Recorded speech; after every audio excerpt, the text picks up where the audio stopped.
Ai, mas a vida dela é tão melhor que a minha. Olha só quantos seguidores ela tem. Olha essa foto maravilhosa. Oi, gente, tudo bem? Eu imagino que vocês já devem ter passado por momentos assim, nem que seja em momentos internos, de ficar se comparando, olhando a vida de outras pessoas, especialmente na rede social, e infelizmente se sentindo mal com vocês mesmos. Isso acontece com todo mundo, comigo também. É sobre isso que a gente vai falar no vídeo de hoje, sobre comparação. Esse assunto que é fruto de muita angústia, muita ansiedade, infelicidade e injustiças por aí. Para quem é novo aqui no canal, eu sou a Ana Streit e por aqui a gente fala sobre psicologia, sobre conexões e sobre a relação com a gente mesmo.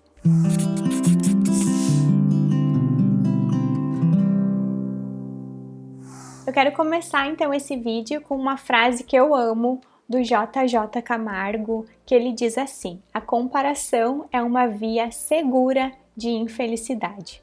Bom, com essa frase a gente já consegue explicitar os prejuízos da gente ficar se comparando. Mas o que a gente vai entender nesse vídeo é por que a gente se compara e por que não é tão simples assim, simplesmente dizer, ai, não se compara, deixa pra lá, né? A gente às vezes fica nesse loop. Então a gente vai entender juntos um pouquinho mais sobre isso. Um dos pontos importantes sobre a comparação e sobre esse mal que ela gera é que a gente compara o nosso inteiro, que a gente conhece tão bem, né? O nosso lado A e B, a gente conhece em detalhes os nossos defeitos, que tem dias bons, dias ruins, enfim, com um recorte editado e selecionado da vida do outro. Então a gente generaliza, a gente imagina que aquele recorte perfeito e admirável, né, porque assim, seria o todo da vida do outro. Com isso, a gente se sente inferior simplesmente porque a gente está ali comparando duas coisas diferentes, né? A gente está comparando o bastidor da nossa vida, que a gente conhece muito bem, e o palco do outro, né? Então isso já é um dos pontos importantes da comparação. As redes sociais, como a gente sabe, né, elas são como uma tabela do Excel das nossas melhores qualidades. Então, beleza, status, riqueza, tudo ali mensurado com números, né? Número de curtidas, número de visualizações, número de seguidores, enfim, como se a gente tivesse ali um Excel perfeitinho do que a gente é bom, e a gente tem isso, todos nós temos esse Excel, então a gente tem os números de todo mundo, né? Isso por si só já fica muito difícil, porque imagina se a gente tivesse mesmo uma tabelinha do Excel pontuando quanto a gente é bom em cada coisa e quanto a gente é ruim e quanto cada pessoa também, né? Então isso é ali quase que monstruoso. Vamos entender um pouquinho sobre a comparação e sobre como ela funciona cognitivamente. Então ela é um processo cognitivo, ela faz parte de como a gente processa a informação. Constantemente, a comparação nos ajuda a tomar decisões. Por isso que simplesmente a gente falasse, não se compara, não funciona, não é suficiente. A gente vai continuar usando a comparação para escolher e para decidir entre outras coisas na vida. Por exemplo, a gente compara um sapato com o outro na hora que a gente vai escolher nosso look. A gente compara tabelas nutricionais, então a gente olha, esse aqui tem mais açúcar, mas esse aqui tem menos gordura. A gente compara preços, a gente compara o tempo todo. Só que a gente não escolhe, não decide, só usando a comparação, né? A gente usa também outros aspectos. Então vamos pensar, por que a gente se compara com os outros? Por que a gente se compara uns com os outros, né? Socialmente a gente se pressiona para se sentir especiais e acima da média. Isso é um aspecto e é um fato que está ali intrínseco em cada um de nós como uma pressão social. Isso faz com que a gente se envolva com frequência em processos de comparação social. Então a gente tem essa tendência de quase que uma obstinação de nos vermos positivamente.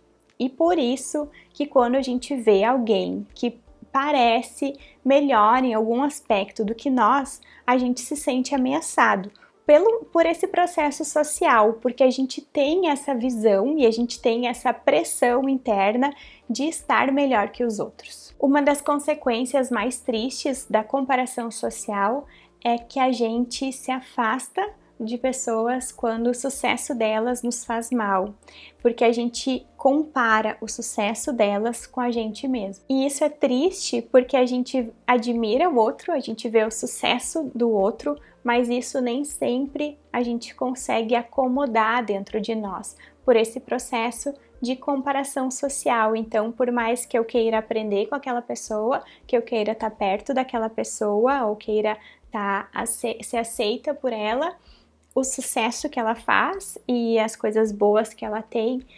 intrinsecamente e indiretamente nos ferem. Não é uma escolha nossa, mas é por esse parâmetro de comparação social, porque a gente tende a ter a pressão de nos ver positivamente e nos ver um pouquinho melhor que os outros. Então a gente só se compara e só se sente ferido quando a gente perde na comparação com os outros, é porque a gente quer pertencer a um grupo, a gente quer se sentir amado, a gente quer se sentir parte, né, e junto com aquela outra pessoa. Então, quando alguém se destaca ou quando alguém tem uma ênfase que é diferente da nossa, ou quando alguém está positivamente acima de nós em alguma coisa, isso fere, isso ameaça o nosso pertencimento naquele grupo, né? Não é uma escolha nossa, mas é assim que a nossa mente vai ali lendo as informações. Agora a gente vai entender um outro ponto da comparação, que é um processo chamado comparação social descendente. Vocês vão entender porque isso faz parte, a gente só precisa nomear, mas todo mundo faz isso. A comparação social descendente é a nossa tendência de ver os outros sob uma luz negativa para que a gente possa se sentir melhor. Então a gente não olha só para aqueles que estão melhores e a gente se sente mal. A gente também olha para os outros focando aquilo que a gente poderia julgar que eles estariam piores do que nós. Isso é o que explica porque a gente gosta tanto de ver estrelas de cinema cometendo gafes ou lá num restaurante comendo todas erradas, descabeladas, enfim, passando por momentos constrangedores ali. Aquele momento em que o outro, em que alguém que a gente admira ou uma outra pessoa tá numa situação que a gente poderia julgar como menos, nos dão uma sensação boa. Elas alimentam a nossa comparação. E isso é um outro ponto de por que só dizer ai, não se compara quando a gente estiver se sentindo mal não é suficiente. Porque nesses momentos em que a gente se compara com quem está menos do que nós, a gente também está ensinando a nossa mente a continuar se comparando e esses momentos nos dão dopamina e isso é como se a nossa mente falasse assim, continua se comparando porque é bom, mas se comparando só é bom quando a gente olha para aqueles que estão menos. E isso deixa a comparação muito viva em nós. Então, exemplos aqui, né? Falar da vida dos outros, saber quem foi traído, quem se separou, julgar as escolhas dos outros são exemplos de comparação social descendente, que funcionam como uma forma de autoalívio ou mesmo de autoengrandecimento. Então, ao falar assim, ai, tu viu o que fulano fez, né? E aquela crítica, aquele ácidozinho, a gente tem uma sensação boa. E isso tudo faz com que a gente se compare e continue se comparando. Então, tudo isso é uma parte sobre a comparação. A gente vai entrar agora num outro ponto, que é uma pergunta muito importante que a gente tem que se fazer e tem que tentar entender juntos. Por que a gente continua se comparando mesmo que a gente já está se sentindo mal? Aqui a gente vai entrar num aspecto que é autopunitivo. A gente já se sentiu mal, a gente já passou ali pela experiência de ver, olha, tem alguém nesse grupo aqui que está melhor que eu. Isso é ruim porque a gente tende a querer se sentir sempre melhor, um pouquinho melhor que seja, né? Então, por que quando a gente viu que alguém está melhor, a gente simplesmente já não deixa para lá, foca em outra coisa? Muitas vezes, né, algumas pessoas em níveis maiores disso, elas ficam se comparando e se torturando mesmo daquilo. Por que isso acontece? Porque quando a gente faz isso, a gente está ali reforçando e alimentando crenças sobre nós mesmos, crenças negativas, crenças difíceis que falam a língua da comparação.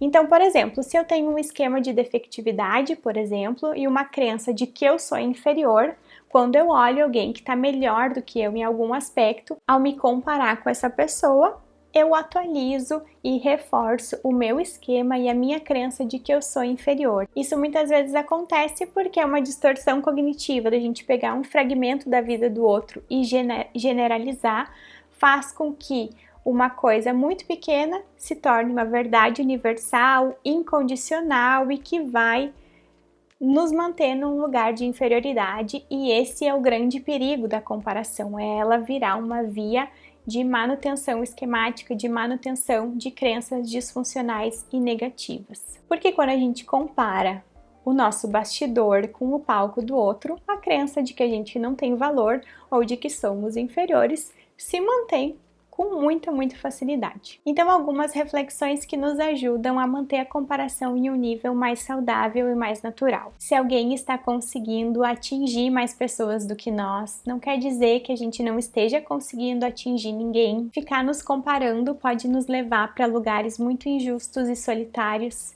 Então, é importante que a gente seja realista, mas que a gente não seja cruel com a gente mesmo. A comparação desmedida é cruel. A única comparação justa, na verdade, é da gente com a gente mesmo. Comparar os nossos momentos com os momentos dos outros é injusto demais, a gente precisa poder se preservar disso. Então, enquanto a gente está sofrendo com a fita métrica da comparação, a gente poderia estar construindo coisas muito lindas e de muito sentido na nossa vida. É importante a gente poder ajustar esse foco e silenciar a comparação, entender por que ela está ali, qual que é o papel dela, mas silenciar, não deixar que ela tome conta da nossa vida nesse nível de tortura. O outro ser muito bom em algo diz que o outro é muito bom em algo, não é a prova de que eu sou uma vergonha ou de que eu sou inferior. E esse é o perigo da comparação, é a gente se exigir, ser maravilhoso em tudo e quase nos exigir ser melhor do que os outros em tudo que a gente faz. A autoapreciação, a autoestima, ao contrário da comparação, ela se baseia na conexão. É quando a gente vê nossas semelhanças com os outros e reconhece que todos têm os seus pontos fortes. Um antídoto para a comparação é confiar no nosso processo, é olhar para a nossa história, olhar para aquilo que a gente já tem com carinho, com paixão, com gratidão também. É pensar que os caminhos dos outros são dos outros, que não são caminhos melhores nem piores, são caminhos diferentes e cada um pode fazer o seu. Eu gostaria de terminar esse vídeo com uma frase do livro 12 Regras para a Vida, que é assim: compare a si mesmo com quem você foi ontem, não com quem outra pessoa é hoje. Espero que tu tenha gostado do vídeo e que possa se lembrar de algum desses pontos que a gente conversou aqui enquanto estivesse comparando. Aproveita para deixar o teu like aqui e te inscrever se ainda não for inscrito. Um super beijo e até o próximo vídeo.